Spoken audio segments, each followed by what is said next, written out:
Hey, what's up, YouTube? Midwest RC Junkies. Sorry I haven't posted a video in a few. I've been really sick, so kind of been going around the house and, come on, focus camera. Let's actually get some decent stuff today. My daughter had it, and she passed it on to me, so pretty sick lately. But anyway, no biggies. I was going to do a running video of this thing. I know I promised you guys I would, because there's quite a few of you guys out there that have these now, so. But I did some testing, whatever, with it, and I want to kind of show you guys what's going on. Of course, my ESC running into, this is the dual crawler ESC for the dual motor and axle setup, which works just fine. Unplug this, we don't need that right away. Let's get all this stuff out of the way, tucked away. There's my receiver. The stock light plug for the lights, this little red plug, actually plugs in perfectly to the positive and negative on my FlySky receiver. So the one prong is not needed. I just plugged it into the VCC port, which is like your extra stuff, whatever you want. Not channel 3, but the VCC. And I just used the two end terminals. You can see it says positive and negative, so I just did that red wire, positive, black, negative, on those two prongs, and the lights work just fine. But anyway, the video is not about that. The video is about the problems that I ran into while I was running this. Of course, I'm putting more power to it. Quite a bit more power than these motors are used to. Even though they were running on 9.6 volts, I'm using a regular 60 amp, 50 amp ESC. We're going to call it a 50 amp. 50 amp ESC. Oh, bad focusing today. Sorry, guys. And with the 7.2 volt battery. And I'm putting more power to it. So what I think happened, what sounds like to me and what seems like it is something stripped in here. Sounds like the motor is spinning, but the pinion that's on the motor isn't. Or some gears are stripped out, or they're just misaligned altogether. Because the back tires really won't spin.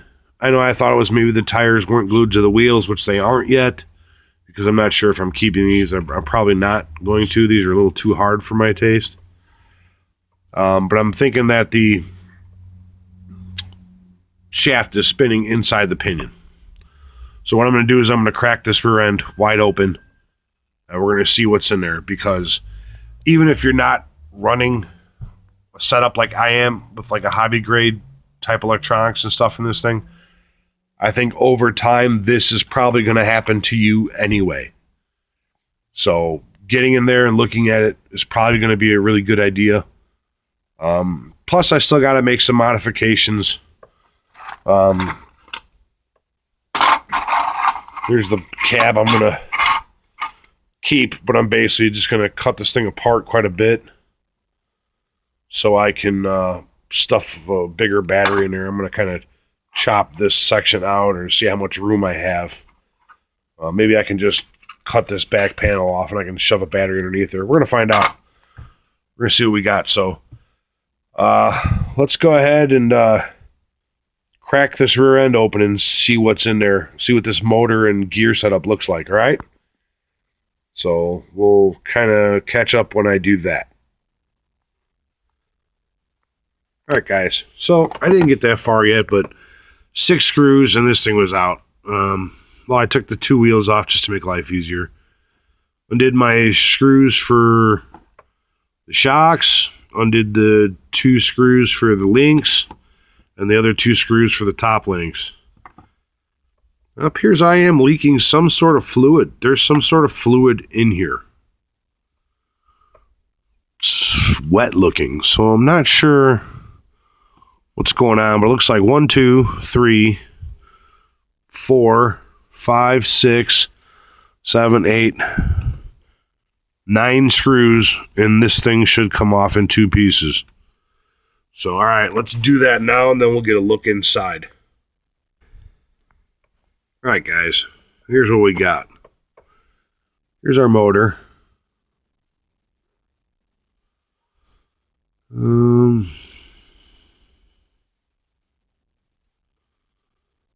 Can't really tell what's going on there. It's like a little Latrax motor.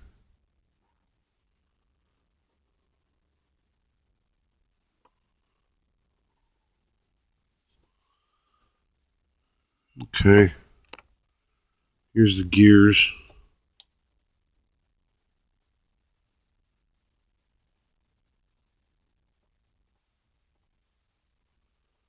Oh, I gotta get in here and look and see what's going on.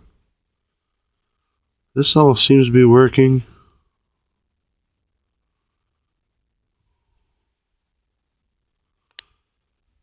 That's just grease or something stripped there. Yeah, there is some sort of grease in here. Kind of wonder if this one was stripping itself out a little bit. Oh, there we go.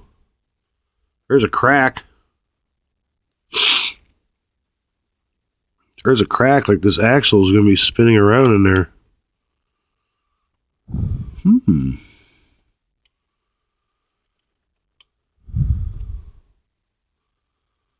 Like, so your spur gear is a little metal spur gear. No little pinion or nothing. No, like, oh, my bad. Pinion gear. No set screw holding it on. So I don't know if there's a flat shaft on it. Not really worried about that. The motor is running fine, so I'm not really going to mess with that. So this, I'm fine with. This. Yeah, this is definitely cracked right here. Looks like it's cracked pretty hard. Pretty far. Well, that could be causing this shaft to slip. And really, this is kind of like a drive gear, really. I mean, it'll turn this gear. But this one's definitely going to be slipping. Well, not sure what to do with that. That seems to be my problem because, like I said, the front wheels spin so far, nothing's busted. But I'm having trouble with this back one, so that seems to be like my problem. Looks like that axle shaft is going to be spinning inside of that gear. This plastic just can't hold up, or too much power for it, whatever it is. But that seems to be my problem. Too bad I can't order another axle, but then the same thing would probably be happening again. So we're going to see what kind of things I can figure out, and if I come up with something to fix it. Because, yeah, that's definitely a stress crack right there. That's going to be screwing me up. So, sorry, guys. Hopefully we can get this thing fixed and then do a running video with the machine that actually works and performs like it should. So, we'll see what we can do. That's it for now, guys. Midwest RC Junkies. Bye.